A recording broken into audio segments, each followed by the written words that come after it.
Hello बच्चों, हमारा आज नेक्स्ट टॉपिक है resolving limit and resolving power of optical instruments. ठीक है, तो ये रिजोल्विंग लिमिट क्या होती है?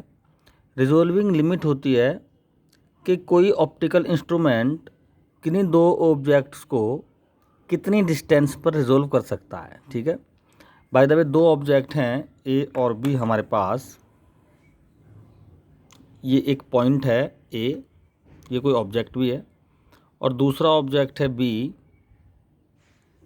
ये किसी इंस्ट्रूमेंट के पास रखे हुए हैं। जैसे ये कोई इंस्ट्रूमेंट का अपर्चर है, यहाँ पर कोई भी इंस्ट्रूमेंट हो सकता है, हमारी आँख भी हो सकती है यहाँ पे। ठीक है, और कोई माइक्रोस्कोप भी हो सकता है। तो मैं मान रहा हूँ कि यहाँ पर हमारा कंपाउंड माइक्रोस्कोप का अपर्चर है, ये इसका लेंस है। ठीक है, तो ये कंपाउंड माइक्रोस्कोप इन ए और बी ऑब्जेक्ट को क्या क्लियरली रिजोल्व कर पाएगा? तो रिजोल्व होने की कंडीशन क्या है?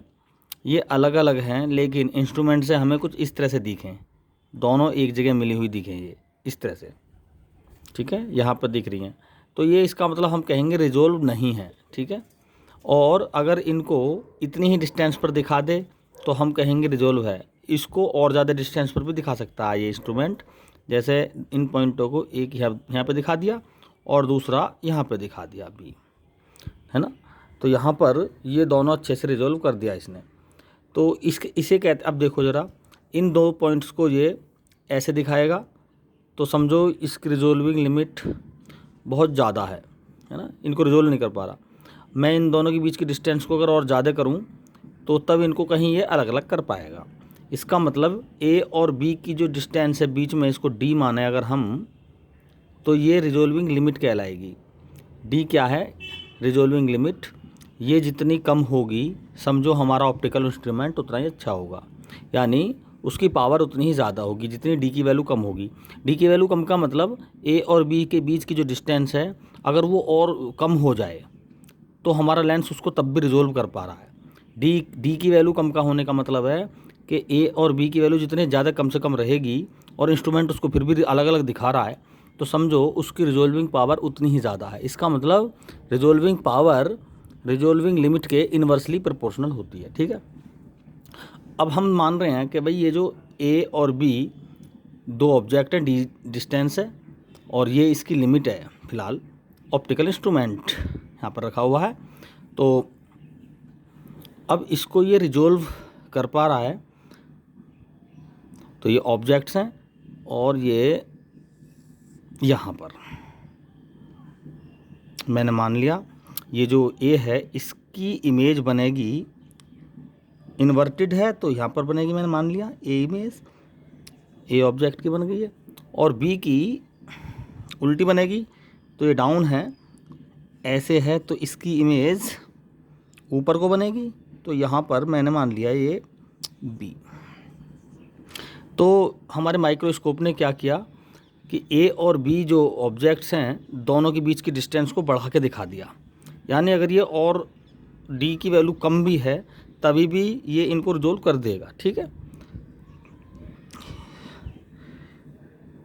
डी इन दोनों के बीच की डिस्टेंस, इनको हम ऑब्जेक्ट की लेंथ, देखो ये एरो ऑब्जेक्ट की लेंथ शो करेगा बी की और ये ए की ऑब्जेक्टिव लेंथ, तो दोनों को मिला के डी बोल दिया हमने। यहाँ पर ऐसे ही हम कह सकते हैं यहाँ से लेके यहाँ तक की जो डिस्टेंस है वो है आई। क्लियर? ये आई है।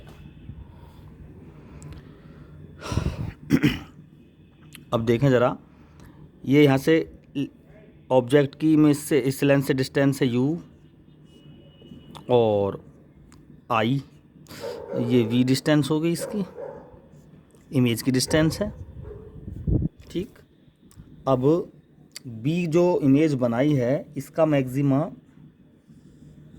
कुछ इस तरह से बनेगा, मिनिमा बन सकते हैं, और ए का जो मैक्सिमा है ए की सीध में बनेगा,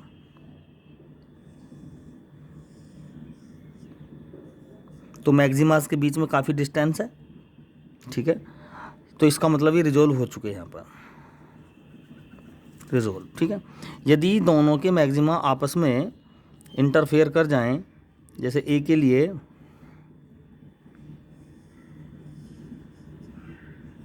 ये ए के लिए है और ऑब्जेक्ट बी का जो मैक्सिमा है वो कुछ इस तरह से बन जाए,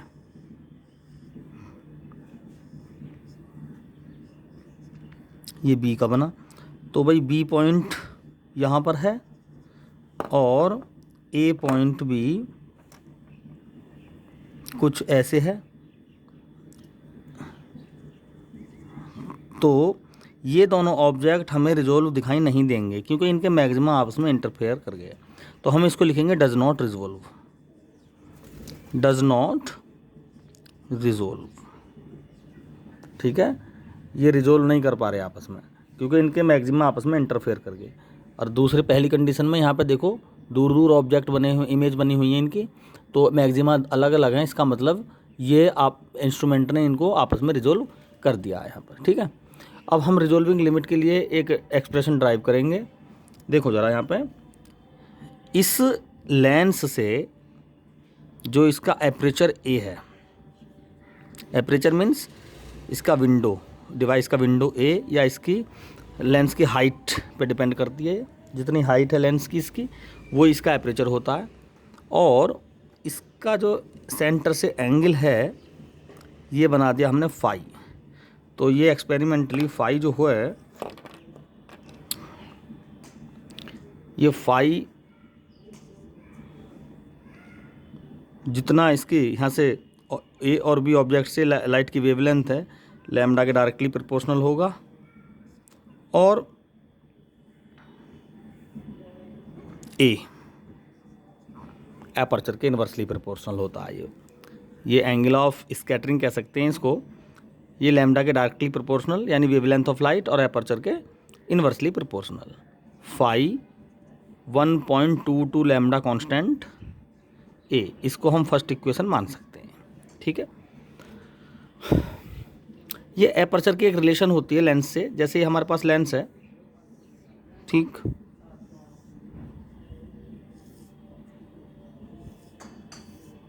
ये इसकी ए हाइट है और ये एंगल ऑफ कॉन हो गया इसका, तो 2 अल्फ़ा क्या हो जाएगा, ये पूरा एंगल क्या है 2 alpha,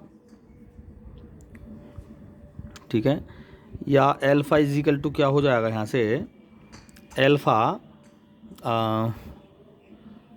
sine alpha, sine alpha perpendicular यानी a/2, ये तो पूरा a है ना, तो परपेंडिकुलर क्या है a/2 upon hypotenuse OMN, hypotenuse है OM, ठीक है। तो हाइपोटेनियस OM को हम OC के इक्वल रख सकते हैं, OC है F0, तो A/2 F0, तो A क्या हो गया यहाँ से 2 F0 साइन अल्फ़ा, A हो गया 2 F0 साइन अल्फ़ा। A की वैल्यू को फर्स्ट में रख दें, तो from first phi is equal to 1.22 lambda upon 2 F0 sine alpha. अब फाई क्या है जी, फाई देखो फाई है, यहाँ देखें ज़रा, फाई ये हाइट अपॉन ये V0 यानी phi is equal to I upon V, and I upon V देखें क्या है, देखो आई यहाँ से मैग्निफिकेशन देखें, आई अपॉन डी एम हो गया, एम क्या हो गया आई अपॉन डी या V upon U, U I upon D V upon U की जगह हम F0 लिख सकते हैं, ठीक है। इस यू को यहाँ पे F0 यानी इसके फोकल पे हम मान सकते हैं इसको। तो I/V हो जाएगा यहाँ से D/F0, फाई की जगह I/V या D/F0। तो इसका मतलब फाई हो गया, तो फाई के प्लेस पर लिख देंगे फ्रॉम सेकंड से, फ्रॉम सेकंड I/V, फाई की जगह D/F0 1.22 λ/2F0 sine alpha. F0 से F0 कैंसिल, तो D आ जाएगा 1.22 λ/2 साइन अल्फ़ा। ठीक है, ये आ गई हमारी रिजोल्विंग लिमिट D जितनी कम होगी हमारे जो इंस्ट्रूमेंट है वो उतना ही ज़्यादा अच्छा उसकी रिजोल्विंग पावर होगी।